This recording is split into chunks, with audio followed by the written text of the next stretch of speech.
Olá pessoal, sejam muito bem-vindos a mais um conteúdo aqui do nosso canal. Todos os dias trazendo para vocês as principais notícias dos fundos imobiliários. E hoje nós vamos trazer um vídeo bem rápido, por causa que essa notícia está correndo bem rápido, sobre o BCFF11, que é o fundo de fundos do grupo BTG, né, que é um dos fundos imobiliários mais antigos que existe na bolsa no segmento de fundo de fundos, e ele foi revolucionário porque ele é um dos primeiros fundos de fundos mais conhecido e também essa migração que ele fez para se tornar base 10, ampliando aí o acesso, e além disso ele tem como um dos maiores investidores mais conhecidos no Brasil é o Thiago Nigro, né, que é o primo rico, onde ele tem aí posições em HGLG11, ALZR11, BCFF11 e XPML tem posição, mas principalmente no BCFF11 ele tem até uma posição bem grande nesse fundo, o que tornou esse fundo de fundo muito famoso, muito comentado, certo? E o BCFF11 ele acabou trazendo aí uma proposta para os seus cotistas, né? Onde ele acabou anunciando aí, né, que a estratégia do BCFF11 que ele sempre manteve até esse período é uma estratégia de investir em cotas de outros fundos imobiliários e também tem uma carteira de CRI, né? Então ele tem cotas de fundos imobiliários e tem a carteira dele de CRI. Ele surgiu em janeiro de 2010. Ele já, desde o IPO, ele já fez 10 emissões, né? Ou seja, você que investiu nele, é interessante que você tenha aumentado posição ao longo do tempo, porque senão certamente você foi diluído. Ele tem um patrimônio de 1,9 bilhões, muito grande para um fundo de fundo, embora para um fundo que tem 10 anos seria até interessante ter um patrimônio bem maior. Tem uma liquidez de 2,8 milhões por dia, uma das maiores liquidez no segmento de fundo. Só de investidores ele tem 356.193, ou seja, um número também muito grande. O grande problema que eu vejo nele é a taxa de administração junto com de gestão, né, que é 1,25% ao ano, né? Do ponto de vista da carteira dele, no gráfico aqui de comparação, eles trouxeram, porque isso aqui é muito importante. 49% do patrimônio do fundo imobiliário são cotas de outros fundos imobiliários junto com o CRI, 22% de escritório, 11% de logística, né? 6% de shopping e 12% de outros fundos, sendo que a maior porcentagem dele é papel, né? Então, BCFF11 é, na sua maioria, exposto a papel, e isso acontece com todos os fundos imobiliários, porque quando os fundos imobiliários eles começaram a surgir ali por volta de 2010, 2011, o que reinava era escritório. Por isso que a segunda posição maior dele, 22%, era escritório, porque lá no começo era a maior posição. Ao longo do tempo foi aumentando a posição em papel e diminuindo a exposição a tijolos, certo? Então, por isso que escritório aqui está 22%, e você pergunta, poxa, como é que escritório está tão ruim e o BCFF mantém 22% de escritório? Simples, porque lá atrás o IFIX era formado principalmente por fundo de tijolos e se destacava o escritório, não tinha tanto shopping, não tinha tanto galpão logístico, renda urbana era um sonho, então foram coisas que foram mudando ao longo do tempo, né? O destaque que ele traz aqui é o top 3 do FII do mercado informou, isso não quer dizer muita coisa. E também destaque é o primeiro FOF estruturado do mercado, isso é verdade, né? Conseguiu se consolidar. E é o FOF com maior liquidez, basta você ver que tem como principal marketing o Thiago Nigro está presente ter ele na carteira. Então, sempre que ele investe ou que ele traz a carteira dele de fundo imobiliário, se fala no BCFF11. Então, aí já é um marketing por si só. O objetivo, então, é fazer uma fusão com outro fundo imobiliário, que é o BTHF, né, que ele não está disponível aí para ser investido pela galera de forma geral. Agora, essa fusão seria interessante porque ia trazer para a carteira do BCFF duas coisas. Primeiro, ativos reais, né? E principalmente ações. Por quê? Os novos fundos imobiliários, eles estão buscando simular uma carteira de investimento, certo? Então, essa ideia que nós tínhamos de fundos imobiliários somente com tijolo e papel, isso vai passar, certo? Então, como isso vai passar, alguns fundos que foram os primeiros a surgir, geralmente eles são os que mais rápido, evidentemente por estarem mais tempo no mercado, eles vão geralmente acompanhando as tendências. E os fundos que têm performado muito bem são esses fundos que eles estão colocando na sua carteira ativos reais e ações. O Daicoval já tem fundos imobiliários assim, a Manat Investimento também já tem fundos assim, e esses fundos eles acabam performando muito bem, né? Então, tem se modificado essa estratégia.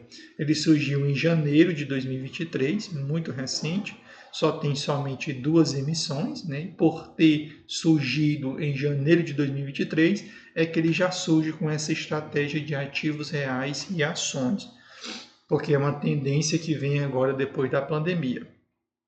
Patrimônio 578 milhões, liquidez de ambiente setipado, ou seja, não está disponível para o público geral, né? Massificação, né? O objetivo não era massificação até aquele momento. Investidores têm 14.071, taxa de administração 1,15, investia principalmente em CRI, né? 59% em CRI, 16% em outros fundos imobiliários, 9% em ativo real, 4% em ações e 12% em outros, né? Alocações, por exemplo, Shopping Maceió, 9% do PL, BTHI, 6% desse PL com a taxa de retorno interno de 43% ao ano, né? Cine 3, 4% do PL com a taxa de retorno de 22,6%, e os CRI aqui com 59% do PL, né? Onde 50% desses 59%, eu acredito, né? É para essa conta da Dilma. 57% dos 59% é um CDI mais 4,3%. Arriscado, né? E os outros 43%, um IPCA mais 8,9%, ou seja, está um pouquinho ali elevado, né? Na minha opinião. Esse fundo, quando acontecer a fusão, né? Ou seja, o cenário consolidado, vai haver, evidentemente, uma ampliação do leque de alocações e maior dinamismo, porque entram ativos reais e ações dentro da carteira do BCFF. A própria gestora diz que a dominância seria a vantagem competitiva, isso é verdade, porque agora ele se torna o maior hedge fund do mercado, isso é verdade, porque os outros que têm um patrimônio só de 500 milhões para baixo, não tem nenhum ainda acima de 1 bilhão, né? A liquidez, estima-se que a liquidez seja a mesma do BCFF11, né? Não vai mudar muito. Do ponto de vista de custo, teria uma redução imediata na taxa de administração, junto com a taxa de gestão, para 1,10%. Mas isso daqui eu não... É uma taxa alta ainda? É, mas se entregar o que eles estão prometendo, acho que vale a pena pagar, certo? Esse novo fundo vai ter 69% em fundos imobiliários, 22% em CRI, ou seja, papel, vai ter 6% em caixa, vai ter 2% de ativos reais e 1% de ação, né? Ou seja, vai ter uma exposição muito pequena, né? Então, para quem queria fazer essa modificação, eu acho que o objetivo aqui mais é mudar a estratégia do fundo, né? Ou seja, ele está alterando os fundamentos, né? Está investindo agora em ativo real e ações. Então, esse fundo está mudando os fundamentos. Vai ficar com 2% de ativo real e 1% de ação. Esse ativo real e essa ação não vai fazer nenhuma diferença no BCFF, não. Eu acho que o objetivo aqui é mudar a estratégia a partir da fusão. Acredito que seja isso. Porque benefício com esse ativo real e com 1% de ação, se fosse posições maiores, até eu acharia que o objetivo era a entrada desse ativo real e dessas ações. Então, acho que o objetivo principal aqui é mudar a estratégia, certo?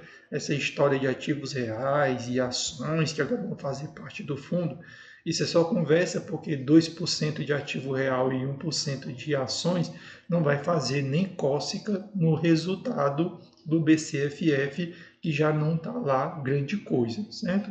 Então, aumento imediato de rendimento da ordem de 11% para 16%, né?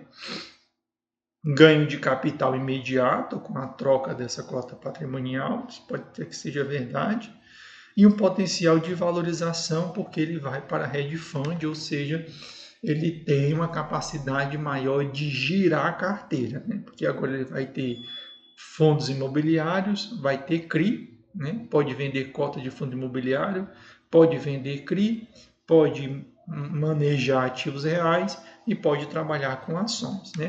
Mas lembre-se que aqui os fundamentos estão mudando. Então, a pergunta é: a gestora que vai assumir essa fusão, como é que vai ficar? Uma equipe de um vai migrar para outra, né? Então, fiquei com essa dúvida do como é que vai ficar aí a gestão. Essa é a minha pergunta, como é que essa fusão, como é que a gestão vai ficar? Vai haver fusão da gestão? Vai manter a gestão do BCFF11? Vai manter a gestão do BTHF11? Vai juntar as duas? Essa é a pergunta que tem que fazer, certo? Você que é investidor do BCFF11. Eu não tenho. Então, por isso estou trazendo aqui mais para vocês a informação em si, né? Estou trazendo aqui para vocês, certo? Do ponto de vista de cotação, R$ 8,58, distante da cotação mínima, mas distante também da máxima. Dividendo nos últimos 12 meses de 9,90, ou seja, está entregando aí na média dos outros fundos. Nos últimos 12 meses sofreu uma queda de 4,67, mas no mês atual já vem crescendo 1,6, ou seja, quem investe viu com os bons olhos, né? Que a gente pode dizer isso, né? Quem investe no BCFF viu com os bons olhos. Está com desconto de 8%, tem em caixa 69 milhões, seu dividend yield cresce 2,49, muito pouco, né? Nos últimos 3 anos, o dividendo dele cresceu em média 2,49, muito pouco, mas isso acontece em fundo de fundo. Porque a estratégia do fundo de fundo, não sei se vocês sabem, é você comprar barato para vender na alta, né? Então, fundo de fundo é ideal para fazer trade, swing trade. Por que se faz isso? Porque fundo de fundo ele é um ETF, então ele vai bater lá no teto. Quando os fundos que estão presentes na carteira começam a cair, ele cai junto. Então você vende lá em cima, deixa ele cair e você compra ele na baixa, né? Mas isso é só para quem já treinou, né? Quem já faz esse tipo de processo, certo? Mas para você que quer comprar e permanecer com ele, você precisa se preocupar com isso não. A cotação cai em média 5,97, eu falei. Tem um dos maiores números de cotistas, 355.580. O dividendo não vai ter diferença, né? O dividendo do ano passado muito igual ao desse ano, né? Então não teve, muita gente estava apostando na valorização dos fundos de fundo, né? Nos fundos de papéis, devido a essa redução da queda da Selic, até que temos aí uma pequena valorização, mas quando comparado com o que caiu, não parece tão interessante. Vamos olhar aqui os últimos 5 anos para ver como é que está o BCFF. Vamos agrupar 2020, 70 centavos no ano inteiro, 2021, 76 centavos, 2022, 83, 2023, 84 e 2024 vai pagar entre 85 e 86, né? A não ser que mude essa estratégia aí e aumente o resultado, porque senão provavelmente vai entregar o mesmo dividendo do ano passado, certo? Deixa eu dar uma olhadinha aqui no dividendo dele, né? Desde o ano passado vem pagando aí na casa dos 7 centavos, né? Porque ele fez desdobramento. Então, pagando aí, no caso, para o seu cotista, né, na casa aí de 7 centavos, né? Teve alguns meses aqui, lá no início do ano, que pagou 72, pagou 77, mas no final das contas, ele sempre volta para os 7 centavos. Vamos andar um pouquinho mais para trás. 7 centavos, né? É quase um relógio, né? Você que é cotista aí do BCFF11, você não olha mais nenhum resultado, né? Porque ele vem entregando aí 7 centavos há muito tempo, né? Desde 2022, né? Metade do ano de 2022, ele vem entregando aí 7 centavos para você que é investidor, certo? Então, trouxe só informação aqui, trouxe um pouquinho da minha visão, mas esse fundo imobiliário você tem na carteira e estude. A ideia é legal, de você ter um fundo agora multi-estratégia que vai simular uma carteira, só que você tem que estar preparado porque ele mudou os fundamentos, né? Agora ativos reais e ações. Então ele saiu daquela estratégia que ele tinha e essa carteira que ele adquiriu significa o quê? Que ele vai girar mais essa carteira. Certo? Então você tem que estar preparado justamente para isso, para sempre estar acompanhando os relatórios gerenciais, porque essa mudança de estratégia agora vai fazer ele girar a carteira, certo? Então, valeu por vocês terem ficado aqui até o final do conteúdo aqui do canal. Espero que você tenha gostado do conteúdo. Você que não é seguidor do canal, segue aí o nosso canal, deixe seu comentário, deixe sua pergunta. Se tiver alguma dúvida também, posta aí, que se eu puder, vou estar tirando aqui as dúvidas de vocês, certo? Pequena reação alérgica aqui que me pegou, mas está dando certo aqui, deu para produzir o conteúdo. Espero que vocês tenham gostado e até o próximo vídeo aqui do canal.